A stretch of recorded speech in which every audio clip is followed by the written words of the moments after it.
Hello guys, welcome back to my channel. अगर आपको मेरे वीडियोस पसंद आ रहे हैं तो प्लीज़ मेरे चैनल को लाइक, शेयर एंड सब्सक्राइब जरूर कीजिए और नीचे दी गई ईमेल आईडी पे आप मुझे अपनी स्टोरी भी शेयर कर सकते हैं। तभी राजेश के फ़ोन पे अनजान नंबर से कॉल आता है।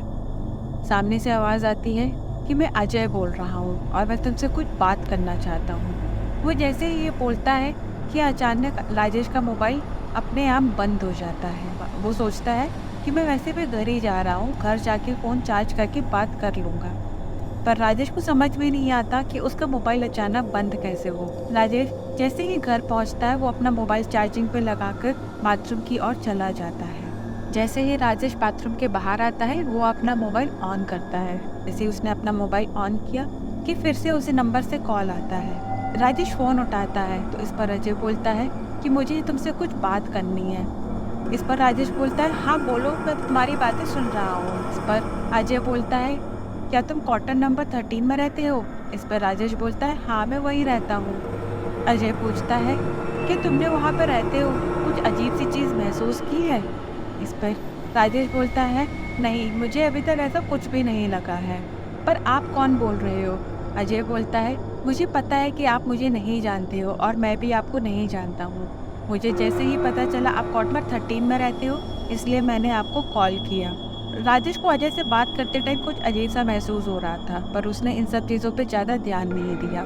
इस पर अजय आगे बोलता है कि मुझे पता है कि आप मेरी बात इतनी आसानी से नहीं मानेंगे, लेकिन इतना ज़रूर करना कि पेड़ से गिरे एक भी अमरूद अपने बच्चों को मत खाने देना। राजेश को लगता है कि कोई उसे डराना चाहता है, इसलिए इस टाइप की बातें कर रहा है और फ़ोन रख देता है और अजय का नंबर भी डिलीट कर देता है। अजय के कॉल के बाद राजेश भी थोड़ा डरा हुआ था, पर वो ये सब बातें अभी आभा को नहीं बताना चाहता था, क्योंकि आभा पहले से ही इन सब बातों को लेकर बहुत डरी हुई थी और वो नहीं चाहता था कि आभा अब और डरे।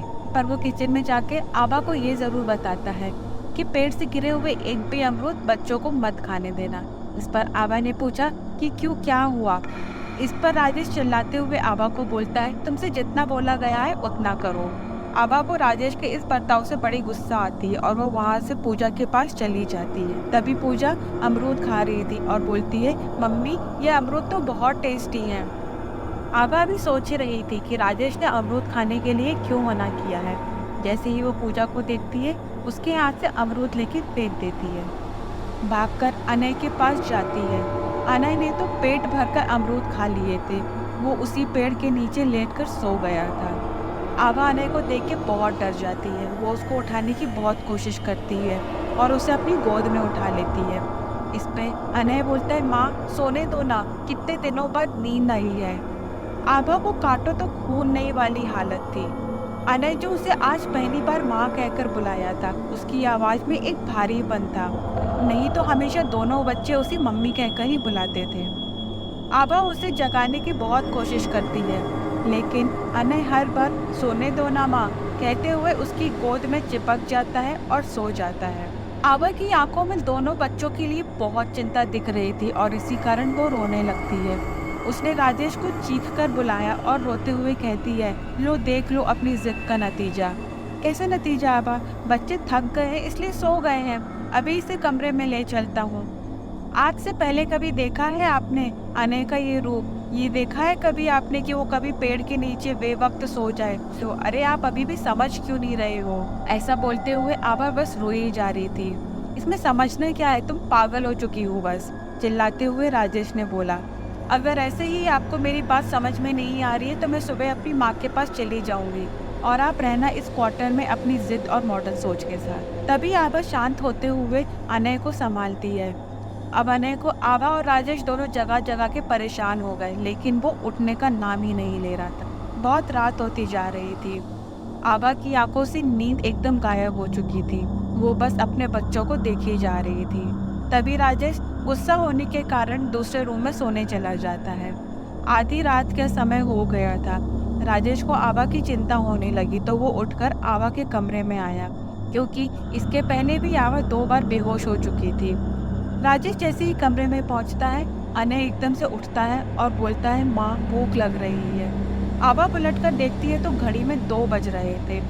अब आभा सोचने लगी कि इतनी रात में भी भला अनय मुझे माँ कहकर कैसे पुकार रहा है, और वो भी माँ जोर से भूख लगी है। ठीक है बेटा, मैं अभी खाना लेके आती हूँ। ऐसा बोलते ही आभा उठने लगती है। तभी अनय आभा की साड़ी खींचकर उसको अपने पास बैठा लेता है और उससे लिपट जाता है, जैसे बहुत टाइम से वो अपनी माँ से बिछड़ा हुआ था और आज अपनी माँ को बहुत टाइम बाद गले लगाया हो।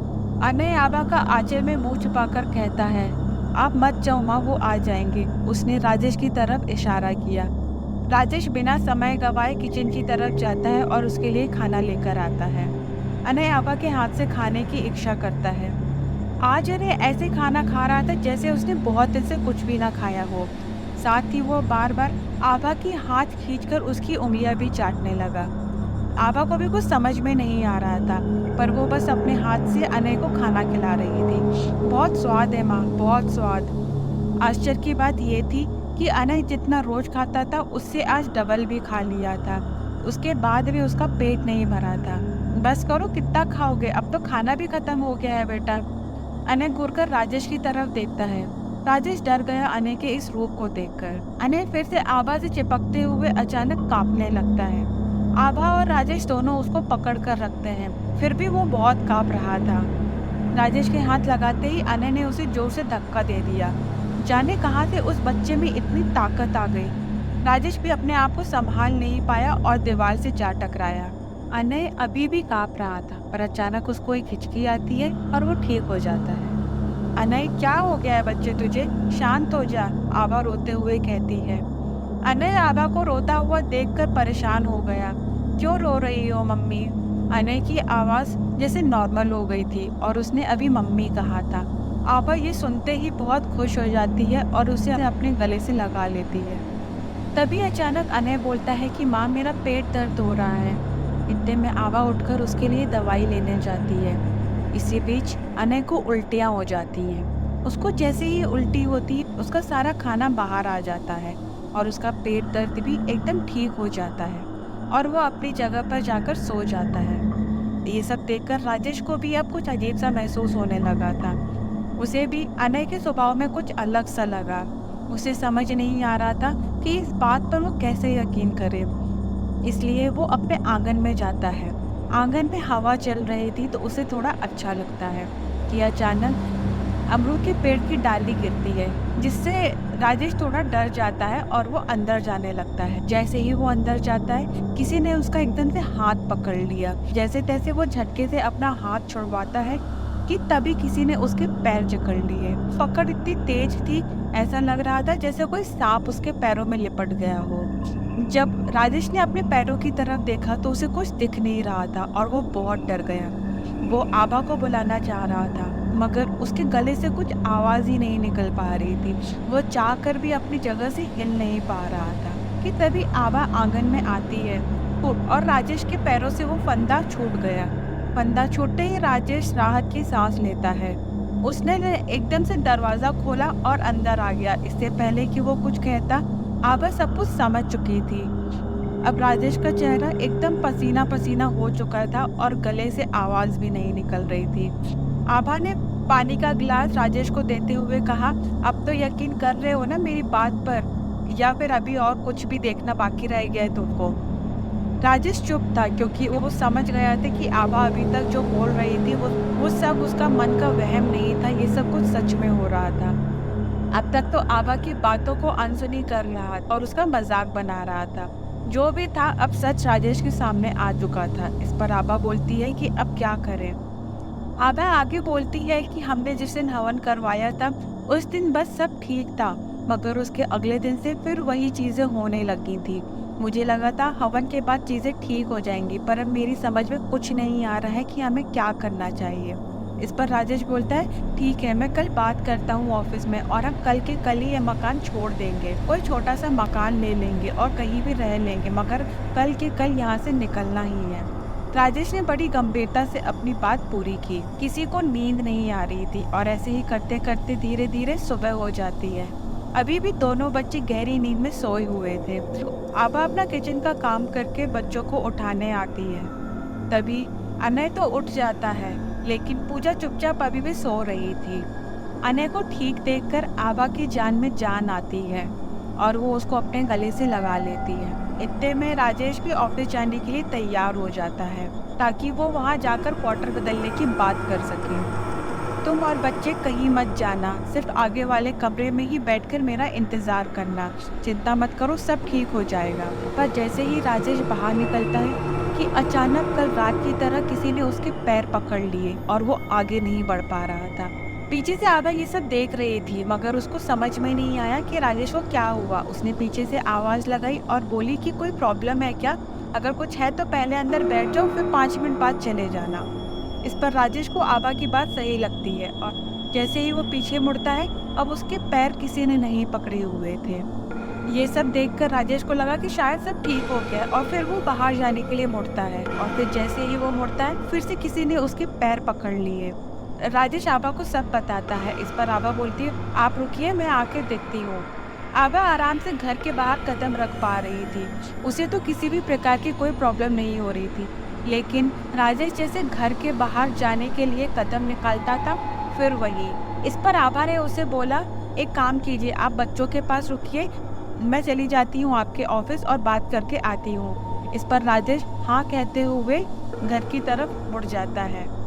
आभा जल्दी से तैयार हो जाती है और बोलती है, राजेश आप चिंता मत करो और घर को छोड़कर कहीं मत जाना, बच्चों के पास ही रहना, मैं जल्दी आती हूँ। सरकारी क्वार्टर मिल गया तो ठीक, नहीं तो हम आज किसी होटल में ही रुक जाएंगे, पर ये घर आज के आज ही खाली कर देंगे। हमें थोड़ी प्रॉब्लम ज़रूर होगी पर हम यहाँ रुक नहीं सकते क्योंकि मुझे तुम और बच्चे बहुत प्यारे हो। इस पर रमेश की आंखें भर आई थी। रमेश सोच रहा था कि काश मैंने पहले ही आभा की बात मान ली होती और घर छोड़ दिया होता, पर जैसे ही अब आभा बाहर निकलती है उसके साथ भी वही होता है जो राजेश के साथ हो रहा था। जैसे ही वो बाहर निकलने की कोशिश करती, कोई उसके पैर पकड़ लेता और वो बाहर नहीं जा पाती। राजेश भी पीछे खड़े होकर ये सब देख रहा था और बोलता है, क्या हुआ आभा, तुम भी आगे नहीं जा पा रही हो क्या? इस पर आभा बोलती है, राजेश शायद हम इस घर में अब कैद हो चुके हैं। ये क्या बोल रही हो आभा, अभी तो तुम बाहर निकल पा रही थी, फिर अब क्या हुआ? राजेश घबराते हुए आभा से बोलता है, मेरी भी समझ में नहीं आ रहा है राजेश, ये तो जैसे हम दोनों को घर बदलने से रोक रहा है कोई। कोई बात नहीं, हम निकलेंगे घर से, फ़ोन तो है, हम फ़ोन पर बात करके किसी को बुला लेते हैं। हाँ तुम सही कह रही हो आभा। ऑफिस में कॉल लगाने की कोशिश करता है मगर वो ऑफिस के किसी भी इंसान को कॉल नहीं लगा पा रहा था। आभा बोलती है, ठीक है, अब अपने ऑफिस वाले को छोड़ के किसी और से बात कीजिए। ऐसा बोलते ही राजेश ने किसी और नंबर पर ट्राई किया तो कॉल लग रहा था, पर जैसे ही वो घर छोड़ने के बारे में बात करता तो फ़ोन फिर अचानक से कट जाता था। राजेश अब बुरी तरीके से डर चुका था। अब वो आभा और बच्चों की तरफ देख रहा था और खुद को कोसने लगा था, काश मैं ये पहले समझ जाता तो आज ये मुसीबत पूरे परिवार को नहीं झेलनी पड़ती। इस पर आभा कहती है, परेशान मत हो राजेश, कुछ ना कुछ तो हल निकल ही जाएगा। आभा को भी डर लग रहा था पर उसने राजेश को संभालते हुए बोला।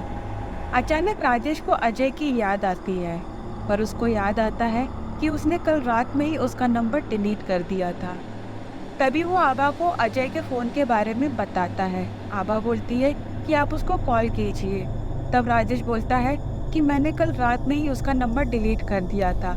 अब इसे किस्मत कहो या कुछ और, तो थोड़ा बहुत अजय का नंबर याद था और वो लोग वो नंबर डायल करते हैं और एक ही बार में नंबर लग जाता है।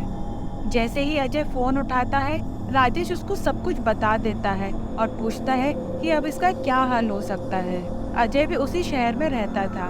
राजेश ने बताया कि जैसे ही हम घर के बाहर पैर रखते हैं और कोई हमारा पैर जकड़ लेता है, क्या आप हमारे घर आ सकते हैं? इस पर अजय बोलता है कि मैं ये गलती दोबारा नहीं कर सकता, अगर मैं वहाँ पे आया तो मैं बहुत कुछ खो दूंगा। इस पर राजेश उसके घर का एड्रेस मांगता है और बोलता है कि मैं कोशिश करता हूँ कि मैं आपके घर आ सकूँ। इस पर राजेश बाहर निकलने की कोशिश करता है पर वो निकल नहीं पाता है। श्री और आभा बाहर निकलने की कोशिश करती है तो वो आराम से निकल जाती है। उसे लगता है कि अब तो मैं निकल ही आई हूँ तो क्यों ना मैं ऑफिस में जाकर भी बात कर लूँ, पर जैसे ही वो ऑफिस के लिए मुड़ती है और उसके पैर फिर से थम जाते हैं। अब आभा की समझ में आ चुका था कि वो सिर्फ वहीं तक जा सकती है जहाँ तक उस साये का आदेश हो। आभा अजय के घर पहुंचती है और बताती है कि वो राजेश की पत्नी है। राजेश घर से बाहर नहीं निकल पा रहा है, इसलिए मैं यहाँ पे आई हूँ। अजय आभा को अंदर आने के लिए बोलता है। अजय अपनी बीवी प्रिया और बेटी अनन्या के साथ रहता था, जो चुपचाप घर में बैठ के दरवाजे से बाहर देख रही थी और किसी चीज़ पे ध्यान नहीं दे रही थी। कौन आ रहा है, कौन जा रहा है, किसी बात पे नहीं। उसे जैसे किसी से कोई मतलब ही नहीं था। उसकी बात प्रिया जो भी चीज़ आभा को बताती है, उससे आभा के होश उड़ जाते हैं। ऐसा क्या बताया होगा प्रिया ने आभा को कि जिससे उसके होश उड़ गए? ये जानने के लिए देखते रहें अगला भाग। अगर आपको ये स्टोरी पसंद आई हो तो प्लीज़ मेरे चैनल को लाइक, शेयर एंड सब्सक्राइब जरूर कीजिए।